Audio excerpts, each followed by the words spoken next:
Ça, c'était avant. Ça, c'est maintenant. Ah là là là là là là. Ah là là là là là là. Waouh, waouh, waouh, waouh. Franchement, c'est énorme. C'est énorme. Alors, la première sensation, c'est... Qu'est-ce que c'est premium? C'est vraiment un four de qualité. Un carton avec apparemment les accessoires et la pierre est posée un peu plus loin. Franchement, je m'attendais pas à ça. Donc on va tester ça. Voilà donc, première mise en route. Hop, c'est branché. Alors la première sensation, c'est que c'est vraiment un truc de zinzin. Moi j'avoue que je m'attendais pas du tout à ça. Et là je vois grill, déshydraté, rôtir, cuire, maintien au chaud, dégelé, donc décongelé. Là j'essaye de faire la première mise en route pour brûler les résidus de plastique. J'ai sélectionné napolitaine. Donc là je sais pas trop ce que ça veut dire, PAE. Donc la lumière, c'est incroyable. Franchement, la sensation c'est vraiment une sensation de qualité. Et passer du petit Ariette là à ça, alors déjà bon, faut anticiper parce que la taille, j'avoue que c'est un autre monde. Donc ça faut l'anticiper. Moi je m'attendais pas à ce que ce soit aussi gros, ça va être un peu compliqué de le stocker, mais c'est cool. Alors là je regarde, je vais lancer ça, je vais voir comment ça fonctionne et je reprends la vidéo. Ok, donc là le PAE, donc là j'ai sélectionné ici napolitaine, on voit pas très bien. Voilà, napolitaine.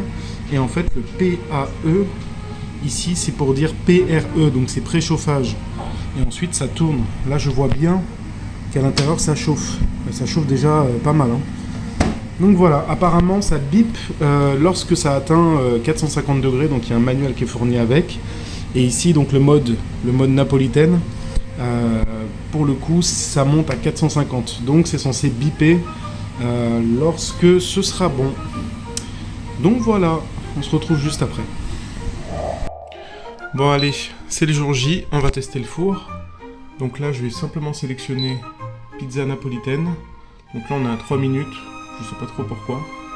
Je peux l'augmenter manuellement, mais ce que je vais faire c'est ici, juste là, si la mise au point se fait, il y a un petit bouton cuisson continue. Donc là on passe à 30 minutes, 400 degrés, mais après je modifierai. Parce que là, je peux pas le modifier.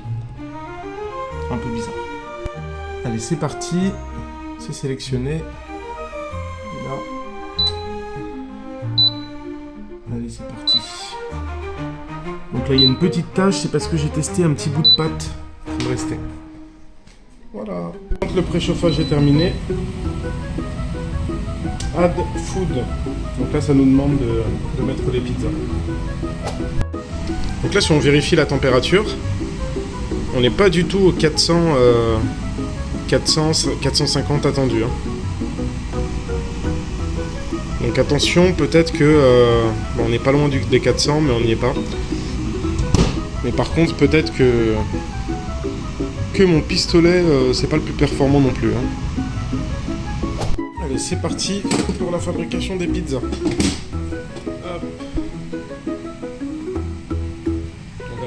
C'est parti pour le premier test. Je vais l'enfourner. Bon, ça c'est pas du gruyère. J'ai utilisé du parmesan et de la mozza en petits cubes comme ça. Allez, c'est parti. Bon, la manière dont mon four est positionné, c'est un peu laborieux. J'ai rajouté juste les 4 petites olives. Et là, on voit tout de suite que ça commence à gonfler. Donc là, je vais filmer. On va regarder en temps réel. Je vais essayer de coller le téléphone.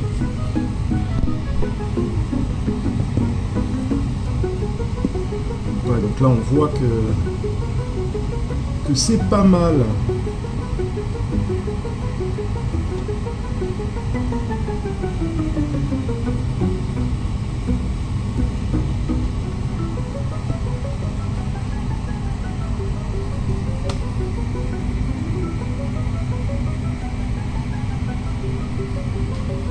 Là malheureusement il y a une grosse bulle au milieu. On voit que ça dort également sur les bords ici.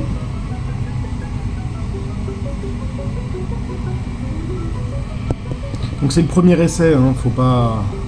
Faut pas me juger là-dessus, parce que c'est pas évident, je connais pas le four. J'ai juste mis un tout petit bout de pâte restante la fois dernière.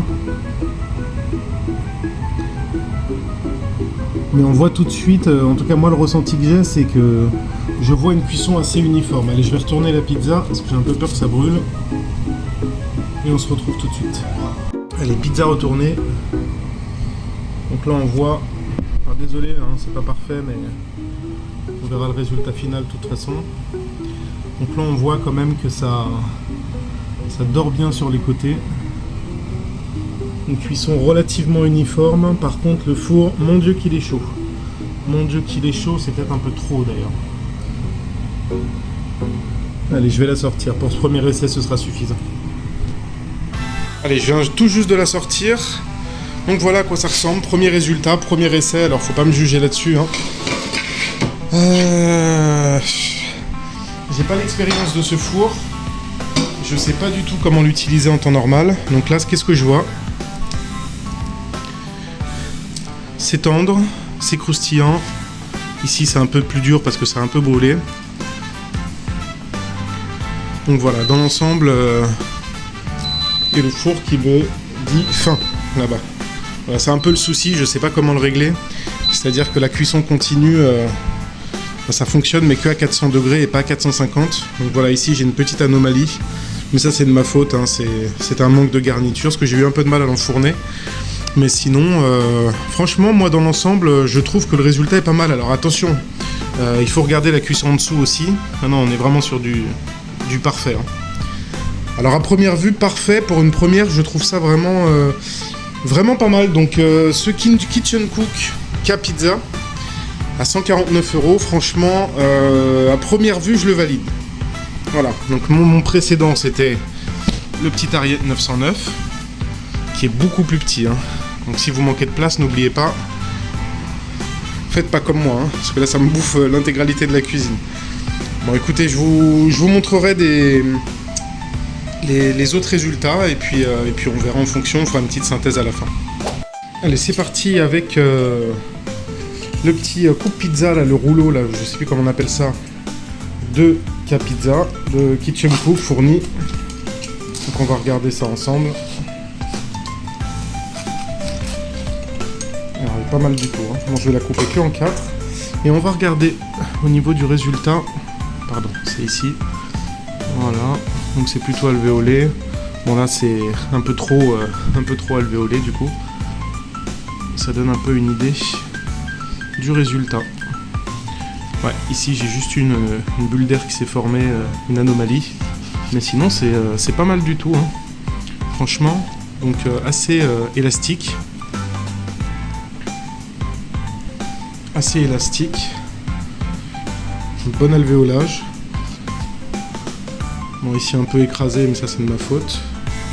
Voilà, mais sinon, non, très satisfait. À première vue, très satisfait. Franchement, pour un premier essai, c'est plus que bien. Bon, là il en manque 2, je sais pas où elles sont parties. Sans doute dans mon ventre. Alors là, quand je regarde, franchement, élasticité, nickel. Ça se tient impeccablement bien, c'est parfaitement cuit. Une cuisson vraiment uniforme. Alors encore une fois, je juge que la première. Hein.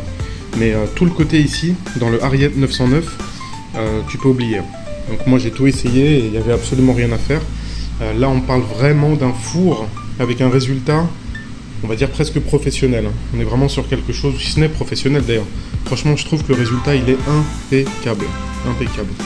Donc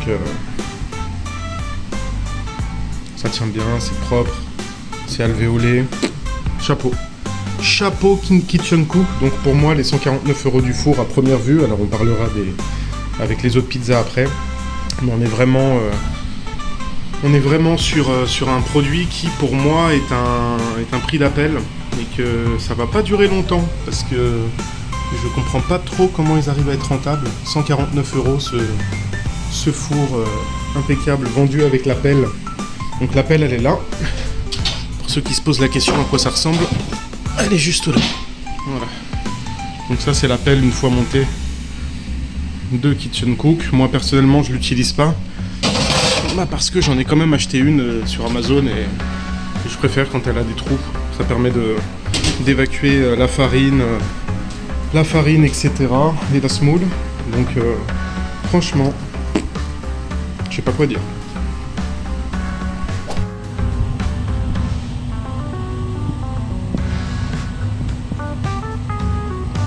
Ok, bon là c'est la dernière. Ici, la précédente, je l'ai complètement foirée parce que j'avais une bulle d'air ici. Trop cuite, celle-ci. Et la précédente.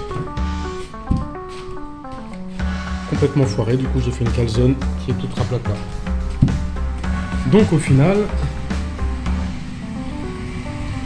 la dernière, c'est celle que je pense avoir le mieux maîtrisée au niveau du travail de la pâte, etc. Je me suis plus concentré et là ça me semble déjà un peu plus correct. Il y a aussi une chose que je vais vous dire tout de suite. Alors je remarque aussi une chose, c'est que les précédentes étaient complètement cramées et que la température était simplement trop élevée. Donc ici, j'ai choisi le mode napolitaine que je mettais à chaque fois sans la cuisson continue. Donc ici vous avez l'option cuisson continue, ce qui faisait que le four il s'éteignait tout le temps en fait, c'était un peu chiant. Là je suis en train de tester justement avec la cuisson continue, donc on passe de 450 à 400 degrés, juste là. Là ça me semble vraiment beaucoup plus homogène, moins agressif, on verra. Je vais retourner la pizza et on verra. Bon voilà, je viens de sortir la dernière, encore une fois trop cuite. Bon, j'ai pas été assez vigilant non plus.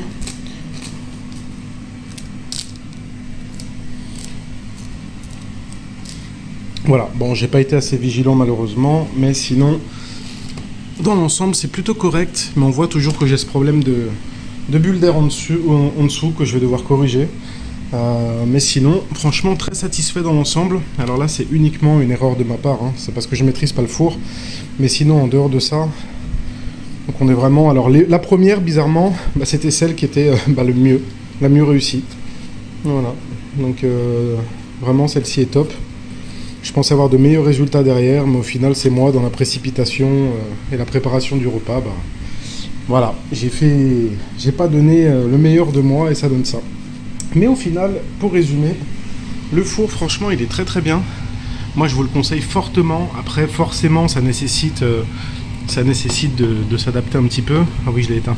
Ça nécessite de s'adapter un petit peu, de trouver la bonne température, savoir comment le maîtriser. Mais sinon, dans l'ensemble, je trouve qu'il est vraiment top.